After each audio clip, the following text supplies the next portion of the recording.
छत्रपती शिवाजी महाराजांच्या चरित्रातील एक अत्यंत रोमांचक घटना म्हणजे आग्र्याहून सुटका।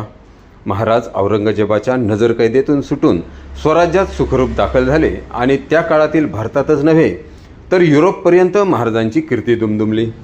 तब्बल 360 वर्षांपूर्वीच्या या विस्मयकारक घटनेची आठवण म्हणून गरुड झेप संस्था गेली 7 वर्षे आग्रा ते राजगड अशी सुमारे 1300 किलोमीटर्सची शिवज्योत दौड आयोजित करत असते। आज ही शिवज्योत नारायण गावात दाखल झाली। उपसरपंच बाबू पाटे, संतोष वाजगे, विकास तोडकरी, अजित वाजगे व नागरिकांनी या ज्योतीचे उत्स्फूर्तपणे स्वागत केले।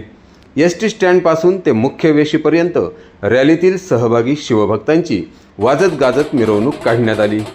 तसेच वेशीवरील शिवरायांच्या पुतळ्यासमोर या सर्वांचा महाराजांच्या जयघोषात सत्कार करण्यात आला।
महाराज की जय।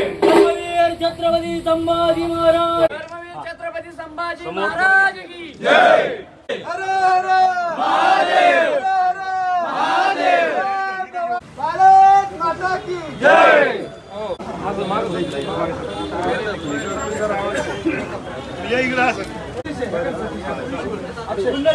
छत्रपती शिवाजी महाराज की जय। राजमाता राष्ट्रमाता मासाहेब जिजाऊ साहेबांचा विजय असो। समोर इकडे नमस्कार, जय शिवराय मित्रांनो।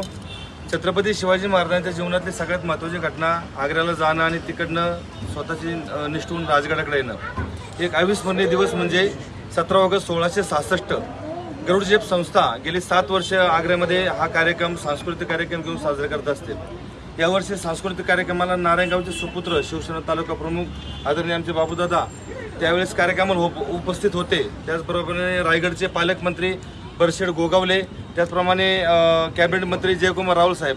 अतिशय सुंदर असा भव्यदिव्य कार्यक्रम झाला। दुसऱ्या दिवशी फ्लॅग ऑफचा कार्यक्रम झाला आणि तिकडनं 1310 किलोमीटरचा प्रवास करत ही पवित्राची शिवज्योत आता राजगडाकडे उद्या जाणार आहे। 4 राज्यातून जवळपास 78 शहरातनं 160 ते 65 गावांना जोडत जवळपास 1 लाख लोकांचा या मशालीला स्पर्श करत ही पवित्र ज्योत राजगडाकडे उद्या जाते।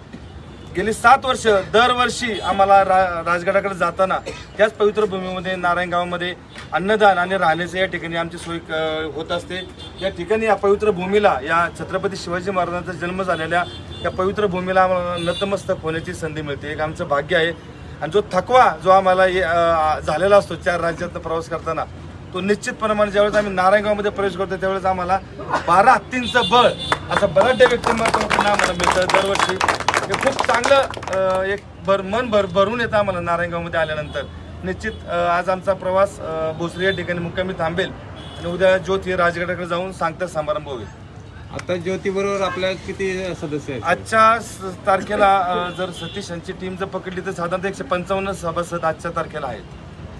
आता आजचा मुक्काम पुण्यामध्ये आणि पुण्यामध्ये. राजगडला केव्हा पोहोचेल? राजगडला उद्या दुपारी 4 वाजता पोहोचेल. तिथे गेल्यानंतर काय कार्यक्रम असतो? उद्या तिथं गोरे खुर्दची जिल्हा परिषद शाळा आहे, त्याचे 75 विद्यार्थी सांस्कृतिक कार्यक्रम आणि ढोल चिंपथकाचा कार्यक्रम करतील. त्यानंतर राजगडावरती आई पद्मावती देवीला दरवर्षी 2 मानकरी निवडले जातात चिठ्ठ्या टाकून.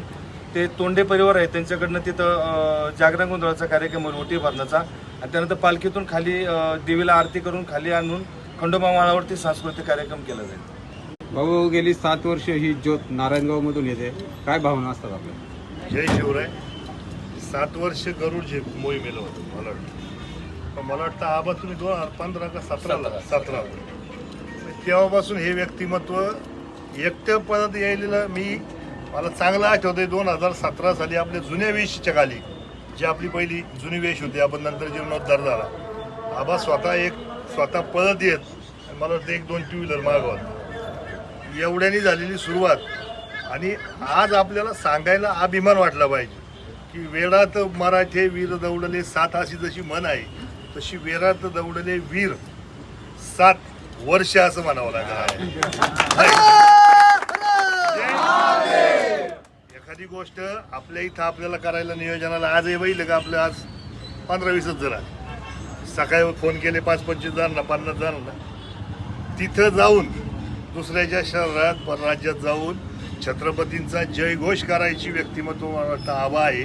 आपण त्यांना सगळ्यांनी या नारायणगावच्या वतीने आम्ही तुम्हाला सगळ्यांना खरोखर वंदन करतो आबा, की ह्या सगळ्या ज्या 4 राज्यांमधून आपली ज्योत येते, या सगळ्या 70-72 शहरांमधून आपला प्रवास होतोय, या सगळ्यांना शिवचातुर्य दिनाचं महत्त्व या गोष्टीमुळे माहिती आहे. आणि आपल्याला सांगायला आनंद आहे की यावेळेस तिथले कॅबिनेट मंत्री आणि आपल्या महाराष्ट्राचे 2 मंत्री किंवा 1 कॅबिनेट मंत्री आणि भरतशेठ गोगावले अशी ही सगळी मंडळी यांनी तिथं घोषणा केलेली आहे की पुढच्या वर्षीपासून या वर्षीपासून शिवस्मारक तिथं उभारण्याची घोषणा आपल्या या सगळ्या मंडळींच्या छत्रपती शिवाजी महाराज की जय. उत्तर प्रदेश सरकारचं सुद्धा मी मनापासूनच धन्यवाद देतो की त्यांनी सुद्धा इनिशिएटिव्ह घेऊन तिथं एक छत्रपतींना साजेसं असं एक स्मारक करायची घोषणा आदरणीय मुख्यमंत्री योगी साहेब असतील, आदरणीय मंत्री साहेब आपले यादव उपाध्याय असतील, यांच्या माध्यमातून त्या दिवशी घोषणा आली.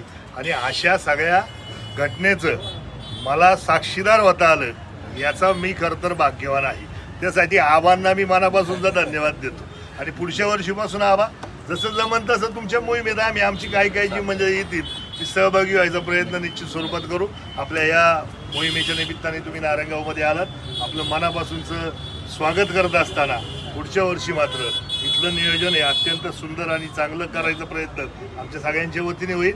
आपल्या या शिवकार्याला सातत्याने आमचा सगळ्यांचा सहकार्याच्या भूमिकेत असणार आहोत. कारण छत्रपती आहे होते म्हणून आपण आज आहोत आणि म्हणून आपण सगळ्यांनी मिळून हा सण आपण सणासारखा साजरा केला पाहिजे ही विनंती करत असताना आबांचा अजून एक सांगतो. मला वाटतं 1100 पेक्षा जास्त किल्ले आबांनी पाहून झाले आणि तेवढ्याच वेळा सिंहगड पळत चढायचा मान सुद्धा आबाकडा. म्हणजे अत्यंत स्वतःच्या कर्तृत्वाने आपण काय करायचं हे समोर आपल्या सगळ्या समाजासमोर आदर्श ठेवणारं व्यक्तिमत्व आहे. त्यांचं देखील मनापासूनचा आभार व्यक्त करतो. पुन्हा एकदा या मोहिमेला शुभेच्छा व्यक्त करतो. थांबतो. जय हिंद, जय महाराष्ट्र, जय शिवराय.